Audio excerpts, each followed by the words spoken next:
Salut à vous et bienvenue dans cette vidéo. Dans la vidéo précédente, nous avons fait ceci. C'était un petit câble avec 2-3 résistances pour diviser le voltage et faire que la pin ici en lecture soit du 3,3 volts. Et donc ce pont diviseur, qui est quelque chose de classique, permet d'avoir des petits trucs Bluetooth comme ceci, qui permet de communiquer avec le Arduino, ça et une autre machine, un ordinateur, un téléphone, un Quest, ce qu'on veut. Le truc c'est que ça c'est bien, mais c'est assez bancal. Il vaudrait mieux avoir quelque chose de plus solide et d'être sûr que ça tienne. Donc, basiquement, en fait, ici, vous pouvez faire des choses qui ressemblent à ceci. Vous voyez ici, on a des résistances, on a des petits câbles et tout, et il suffit de souder tout ça. L'idée, c'est que je me suis trompé plusieurs fois sur la soirée sur les résistances à prendre. D'ailleurs, dans la précédente vidéo, je l'ai fait, je sais pas comment ça a fait pour marcher. J'avais pris des résistances de 800. Sauf que 800 c'est un peu trop, j'ai vu que dans d'autres ils utilisaient 50, donc j'ai pris des 50. Et j'avais une 800 et une 1500. Et il s'avère que quand j'utilisais la 1500 et la 800 ici, j'avais le problème j'arrive à écrire mais j'arrive pas à lire. Or le but c'était justement d'arriver à lire. Donc j'ai dû repenser mon truc et réajuster, et maintenant j'arrive à lire avec des 50. Donc ce que je fais, c'est que vu qu'il faut 2 fois plus à droite qu'à gauche, en fait je prends des 50 de résistance. Ici j'ai utilisé des 50, et j'en mets une à gauche et deux à droite, beaucoup plus simple. Comme ça je suis sûr que c'est les mêmes et qu'il n'y a pas de problème. Aussi, un problème que j'ai eu précédemment, c'est le fait qu'il ait mis 820 ici, mais en fait elle faisait 1000. Elle faisait 10 000. Non, elle faisait 1000. En gros, ce qui était là n'était pas ce qui était sur le bordeaux, donc il fallait que je fasse gaffe. Ça pour dire. Comment est-ce qu'on fait ce que je viens de faire là, ou ce que j'ai fait ici? C'est le sujet de cette vidéo. On va regarder ensemble vite fait comment on fait, et puis regarder au code comme dans la vidéo précédente, au cas où si vous ne regardez que cette vidéo là. Donc voilà. En gros, il vous faut, si vous voulez faire ceci, voilà, ceci, il vous faut 3 résistances les mêmes de 50 ohms. Il vous faut des petits pics que vous pouvez fabriquer avec ceci, hein, que vous allez couper grâce à ceci. Et il vous faut un récepteur pour le HC06. Là, on voit qu'il y a le RX-DX qui devrait normalement être en 3,3 volts. Et donc, pour pouvoir arriver à faire ça, on va lui dire, bah, c'est bon, le courant, il va passer ici, et il va être 2 fois plus bloqué que là-bas. Enfin, il y aura 2 résistances ici, et une résistance là-bas, ce qui va transformer votre 5 volts en plus ou moins 3,3 volts. Je pense qu'une des erreurs que j'ai est du fait que ici ça devrait être 300 ohms et 100 ohms, et que ça devrait pas être juste le double, et que ça crée des problèmes par la suite dans mon logiciel. Et donc du coup voilà, à vérifier, je crois qu'il faut 330 ohms ici et 100, donc cette technique là n'est pas la bonne, mais il faut du coup avoir les bonnes résistances chez vous. Et si vous n'avez pas les bonnes résistances chez vous, vous faites juste ça et ça marche. Donc on a le RX ici, pouf, il vient et il se met là-bas, comme ceci, hop hop hop, et on a le RX qui doit perdre du voltage sur le ground qui est là-bas. Donc il vous faut un câble qui est de là à là pour le ground, et on vient se raccorder sur le ground là-bas. Le TX, lui, il n'a pas besoin d'être coupé, donc il va faire de là, et le voltage, lui, il doit partir de là et il doit s'arrêter là.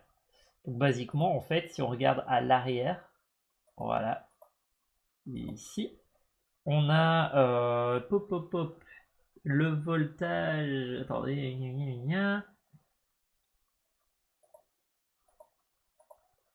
je regarde 2 secondes. Hop, donc. Là, c'est ça. Et donc ici, on le voit mieux. Donc là, en fait, il y a ma résistance, la toute première, qui va là-bas, qui sort par là-bas et qui vient là-bas. Donc vous voyez qu'il y a une sorte de coupure dans le circuit ici, donc ça c'est la première résistance. Puis la résistance ici, elle vient, elle passe en double et elle vient s'arrêter ici, sur le ground. Donc on a le voltage ici qui passe de l'un à l'autre. On a le ground qui vient ici et dont il y a une résistance qui vient de là à là. Puis on a le TX qui est ici et le RX qui est là-bas. RX qui, bien entendu, est obligé de passer par la résistance. C'est pour ça qu'il y a un trou là-bas. Et donc, voilà un peu l'idée. Donc, comment est-ce qu'on fait ça? On prend une petite plaque grisée comme ceci. Hop, hop, hop. On prend une plaque, on passe une résistance, et en fait, on plie la résistance pour essayer de faire qu'elle tienne bien sur la plaque. Et on va essayer de faire qu'elle vienne ici, tout au bout, qu'elle soit solidement accrochée tout au bout. Donc, on va avancer un petit peu. Voilà. Vous voyez, je la fais tourner et je la fais rentrer dedans pour que ça ressemble à quelque chose comme ceci. Comme vous allez voir après. Maintenant, j'ai besoin de deux résistances. Donc, je les tourne. Pop, pop, pop, comme ceci. J'essaie de les tourner pour qu'il n'y ait pas besoin de soudure, mais que la soudure vienne juste maintenir au cas où. Donc ici, je tourne vraiment serré, serré à côté. Vous voyez que ici, il faut que ça fasse une sorte de petit bond et que ça vienne faire un petit bond aussi de l'autre côté. Parce qu'en fait, on va enfoncer des pics dedans par la suite. Ici, on va enfoncer des pics là et des pics là. Il faut vraiment préparer le fait de pouvoir enfoncer dedans. C'est pour ça que je le fais faire wop, wop, wop. Et qu'ici, je viens la mettre là-bas. Donc maintenant, on prend notre fameuse double résistance.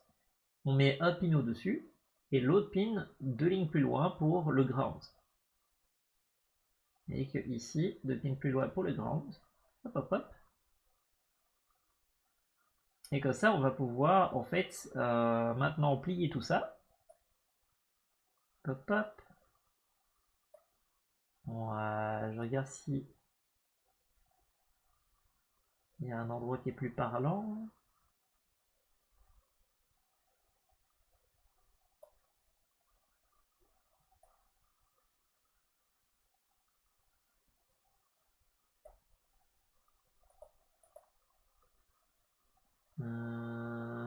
Ah oui. Donc en fait ici, en gros l'idée c'est que comme vous avez pu comprendre, on prend les deux résistances, on les met sur le troisième. Et après, on va essayer de le... Ouais, j'aurais vraiment dû faire attention d'être bien focus sur l'endroit. Mais basiquement, hop, ça c'était bien. Ici, du coup, on a notre petit triangle qui va non pas sur la deuxième, mais sur la troisième. Donc là, c'est notre première résistance. Là, c'en est deux qui vont sur la troisième où il y aura le ground. Donc RX, TX, ground et puis voltage. Maintenant qu'on a fait ce petit triangle là, il faut qu'on fasse passer un truc qui va de là à là, de là à là et de là à là. Donc faire trois petites lignes qui passent par là. Et vérifier évidemment que celui-ci touche le ground. Et donc c'est ça que je vais faire par la suite. Ici vous voyez que hop hop hop, on coupe des petits bouts. On coupe des petits bouts de métal comme ceux qui sont là en dessous. Vous voyez, comme ceci, mais beaucoup plus longs. Et on les fait passer, hop hop hop, on le voit bien ici. On le fait passer ici, comme ceci, pouf, et on le fait passer de tous les côtés. Donc hop, j'avance un petit peu pour qu'on voit bien. Et hop. Je suis déjà beaucoup trop loin. Voilà, vous voyez que je l'ai fait pour celui-là, je l'ai fait pour celui-là, je l'ai fait pour celui-là, qu'on fait vraiment passer de là à là, de là à là, de là à là, et pas de là à là, parce que celui-là il faut pas. Donc le dernier il faut pas, mais là c'est une ligne, une ligne, une ligne. Ensuite on enfonce les pics là-bas pour les maintenir au bout et pour pouvoir enfoncer nos câbles. On enfonce un petit truc comme ceci pour pouvoir déposer nos HC06 dedans. Voilà. Et une fois qu'on a fait ça, on peut couper les bords. On a notre board qui est toute prête. Voilà. Une ligne, une ligne, une ligne. Et puis une ligne qui est coupée. Donc là où il y a la résistance. Donc maintenant, on va pouvoir aller souder tout ça. Donc l'idée, c'est de faire chauffer le fer à souder. Voilà. On va souder du coup ici. On va faire 1, 2, 3, 4, 5, 6, et puis on va passer aux endroits où ça pourrait gigoter, c'est-à-dire là où on a mis les deux résistances. Voilà. Pour quelqu'un qui n'aurait jamais vu à quoi ça ressemble de souder, ça ressemble à ça. Donc play. Vous avez en fait votre truc qui est chaud. Vous devez chauffer un peu le bas ici et mettre à peine du liquide, tout gentiment, pas plus que ce qu'il faut parce que sinon ça déborde, ça fait des grosses gouttes. Et juste un tout petit peu. Et alors de préférence, il faut faire chauffer un peu la pâte et la pâte avant de mettre la truc pour que ça vienne bien se coller dessus. Bon, il y a toute une façon de faire, je suis pas encore habitué, mais ça va, je m'en sors plus ou moins bien, mais bon, c'est toujours une galère de trouver comment bien souder au bon endroit, surtout dans certains cas. Mais donc voilà, il faut s'y faire. Si vous n'avez pas l'habitude, il faut prendre le temps de s'y habituer.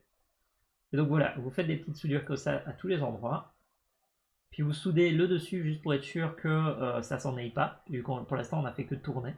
Je le fais sur les autres parce que j'avais oublié de le faire sur les autres. Et on se retrouve du coup avec ceci. Magnifique. Donc maintenant qu'on a fait ça, il faudra aller vérifier que ça fonctionne. Parce que là, on a soudé, mais on n'est pas sûr de ne pas avoir fait de conneries. Il faudrait aller vérifier ça. Et alors, je crois que je le fais dans la suite de la vidéo, mais je suis pas sûr, ouais, je le fais. Donc maintenant, ce qu'il va nous falloir faire, c'est... Yop, yop, yop, je reviens en arrière. Hop, hop. Ok, donc on met notre HC06 dedans, dans l'encoche, au bon endroit. Ensuite, ce qu'on va faire, c'est que on va aller mettre des câbles dessus. On prend 4 câbles. On essaie de respecter un code couleur qui est rouge, c'est le voltage, le foncé, c'est le ground, les deux autres, c'est les signaux. Voilà, on les met. Hop, hop, hop. On vérifie qu'ils sont bien placés. Ensuite, une fois qu'on a vérifié qu'ils sont bien placés et qu'on les a mis, hop, hop, il va falloir les brancher sur le Arduino. On prend notre Arduino. Le 5 volts, il est là, le ground, il est là. Donc 5 volts ground. Le 11 et le 10, c'est celui qu'on va utiliser. J'ai mis 11 en TX et 10 en RX. Donc 11, ça veut dire qu'on va devoir mettre notre RX sur le TX là-bas et notre TX sur le RX là-bas. Donc ground, 5 volts ground, et on vient mettre les deux autres là-bas. Voilà. Magnifique. Donc là, normalement, vous devriez déjà avoir, dès que vous branchez cela, vous devriez avoir de la lumière ici qui clignote pour votre appareil. Donc ici, on va aller lancer mon téléphone. Donc ici, j'ai SRC Copy qui me permet de vous afficher mon téléphone à l'écran. Donc c'est ça qu'on va voir, je vais cliquer dessus, voilà. On va vouloir se connecter sur cet appareil-là, donc on va faire connecter, Discovery. Donc ça c'est Bluetooth électronique que vous devez chercher comme application sur internet. Discovery, il va chercher après les Bluetooth qui sont apportés. On a notre HC05 qui est ici, avec l'identifiant, son ID qui est ici. On va demander de pairer. Et en ayant demandé de pairer, il va nous demander de rentrer un mot de passe. Ici, on va déjà le fait qu'il soit connecté, c'est une autre chose. On met 1, 2, 3, 4 ou 0, 0 si on a laissé le truc par défaut. Voilà. Magnifique. Ben, on a fait ça. Il va apparaître ici. Vous voyez, à 0, donc on va cliquer, on va se connecter. Maintenant qu'on s'est connecté, on a le truc qui nous dit que ça s'est bien passé. On va pouvoir cliquer sur le bouton et on va voir un message. Vous ne devriez pas avoir ce message-là parce que vous n'avez pas encore mis le code Arduino sur votre appareil. C'est ce qu'on va faire par la suite. Ici, moi je vérifiais juste que ça marche pour pouvoir continuer. Donc on va aller sur votre Arduino et mettre le code. Donc, yop. Vous devez inclure software serial, Bluetooth, avec le port 10 pour RX et le port 11 pour TX. Il y a plusieurs ports qui sont disponibles sur le truc. Moi je prends le 10 et le 11. Ici le 0 et le 6A ils marchaient aussi. Index, c'est pour dire qu'on va stocker dans un buffer les informations. Parce qu'en fait, ici, j'avais des problèmes avec la vitesse de transmission, et j'ai toujours un problème sur la vitesse de transmission des données avec le write. Donc du coup, ici, ce qui se passe, désolé, on crée un buffer en disant on va stocker ce qu'on reçoit. Donc on dit on fait une boucle infinie. Donc d'abord, on ouvre évidemment le Bluetooth et le serial pour pouvoir écrire. On garde la 13 pour afficher que tout se passe bien. On passe dans une boucle infinie où on dit est-ce que j'ai quelque chose de disponible sur la réception ici. Si oui, bah, tu me le stockes dans B. Et B, je vais le stocker dans le buffer là-bas. Alors, le truc, c'est que du coup, on l'a stocké dans le buffer. Il faut avancer le curseur de 1. Et on fait ça avec tout ce qu'on a reçu pour le stocker dans buffer. On aurait pu écrire Bluetooth write directement ici. Sauf que vu que j'ai des problèmes avec la transmission, j'ai pas nécessairement envie d'avoir des problèmes qui prennent trop longtemps à transmettre pendant que je suis en train de lire. Et ça, je veux aussi pouvoir le désactiver quand j'en ai pas besoin. Donc du coup, ici, je dis juste bah, stocke-moi dans un buffer et je vais gérer la suite par la suite. C'est ça qu'il fait. Dans une boucle infinie, dans une boucle for, je dis bah, de 0 au nombre de choses que tu as reçues là-bas. On va prendre l'élément et on va attendre un tout petit peu parce qu'apparemment, le fait de transmettre trop rapidement qu'on a des résistors, ça me bloque le message envoyé. Du coup, ici, ce que je fais, c'est je dis, bah, c'est pas parfait ce que j'ai fait là du tout, mais je dis, bah, tu m'en prends un et tu me l'envoies, puis t'attends 20 secondes.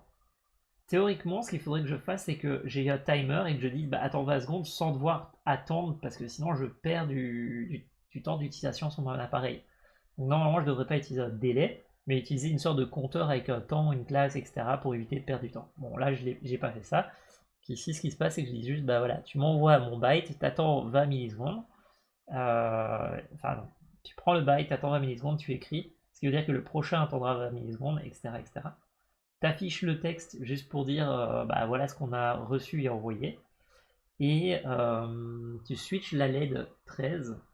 Switch LED, c'est pour dire que tu changes d'état, et ça nous permet de faire clignoter ici la LED numéro 13 pour dire que quelque chose a été envoyé pour débugger.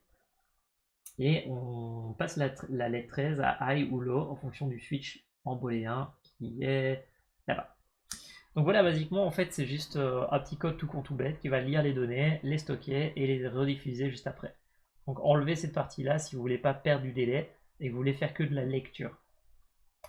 Si vous voulez faire que de la lecture, vous n'avez même pas besoin des résistances. Il suffit de ne pas mettre le RX, le câble avec les résistances, et de mettre directement le TX dessus et ça marche. Donc si vous avez besoin de que écrire, vous n'avez même pas besoin de mon board, vous avez juste besoin de 3 câbles et ça ira beaucoup mieux et beaucoup plus vite. Si vous avez besoin de transmettre à l'Android ce qui s'est passé ou des trucs comme ça, là par contre il vous faudra les résistances. Mais quitte à devoir faire ça, à ce moment-là, autant directement prendre un Raspberry Pi Pico et donc de ne plus se casser la tête avec le voltage parce que le Raspberry Pi Pico il n'a pas besoin de pont diviseur. Et donc voilà, voilà. Je crois que dans la suite de la vidéo il n'y a rien de bien intéressant. Ici c'est juste moi qui teste et qui montre que ça marche. Donc voilà, voilà. Donc voilà, c'était une autre manière de faire. Vous avez cette manière-là que je vous ai montré dans la vidéo précédente avec des câbles. Mais si vous voulez faire un truc un peu plus solide, un peu plus concret, vous pouvez faire avec des petites plaques comme ça, avec un peu de soudure. Ici j'en ai fait plein durant la soirée pour en avoir plusieurs pour les étudiants. Donc j'en ai une blindée. Et donc voilà, j'espère que cette vidéo vous sera utile. Si vous voulez chercher les informations sur ce code-là ou le code que j'avais montré dans la vidéo précédente pour communiquer avec l'appareil, puis ici c'est une version Python qui prend l'ID de l'appareil et qui lui transmet et reçoit des informations. Je crois que j'avais fait 2-3 changements ici aussi, juste avec la longueur et autres, donc je pourrais la mettre d'ailleurs. Du coup, il y a sur internet, vous allez sur vous allez sur Eloi, Hello Input, vous cherchez dans les issues ici hardware H60506. Vous avez de quoi acheter des hardware si vous voulez me faire plaisir, me faire une donation, il suffit d'acheter sur Amazon, parce que je prends un pourcentage. Vous avez une version à AliExpress si vous voulez l'acheter à moins cher en gros, en plusieurs éléments. Ici, c'est ça qu'il faut que vous fassiez, sachant que moi, mettre 1K et 2K, ça m'a pas bien fonctionné. Du coup, j'ai plus utilisé ce que lui disait, qui était de mettre 50 de résistance et 100 de résistance. Il y a l'application ici que vous avez besoin pour faire tous les menus et tout et parler en électronique à votre appareil sur Android. Ici, c'est le fameux code que je vous avais proposé là dans la première vidéo. Ça, c'est le code que je vous ai proposé maintenant, qui est ici, que je vais aller éditer pour être sûr que ce soit le même. Et édite. Il est ici. Voilà, comme ceci. Et alors celui-ci, je vais aller le copier aussi. Donc il est là-bas, de là à là-bas. Donc voilà, donc sur ce site web là, vous avez du coup maintenant le fameux code ici qui vous permet de faire vite faire un test. Le code un petit peu évolué, un petit peu plus bizarre qui permet de faire un test en bufferisant. Vous avez le code Python qui vous permet d'afficher les ports avec leur ID et tout. Regardez la vidéo précédente pour savoir comment ça fonctionne. Et basiquement, ça vous permet de dire, ben voilà, c'est celui-là que je cherche comme appareil Bluetooth. Vous pouvez le trouver à partir de la liste là-bas et trouver l'appareil et puis envoyer et recevoir des informations en format entière. Ou true, machin. Je vous invite à regarder la vidéo précédente ou ce texte-là pour comprendre. Ça, c'est la vidéo, la toute première vidéo que j'ai vue de ma vie sur le sujet des Bluetooth, des HTC, des HC05, qui à l'époque étaient des HC006 ici, qui permet de comprendre le pont diviseur avec les 50 et 100. Et en fait, j'ai demandé à l'IA, mais pourquoi est-ce que je perds des informations ou pourquoi est-ce que j'ai des problèmes avec mes résistances? Mais là, voici toutes les raisons qui pourraient. Ah, j'ai oublié de mettre le logo de l'IA ici. Hop. Quand je mets un logo comme ça veut dire que c'est un code généré par l'IA. Hop.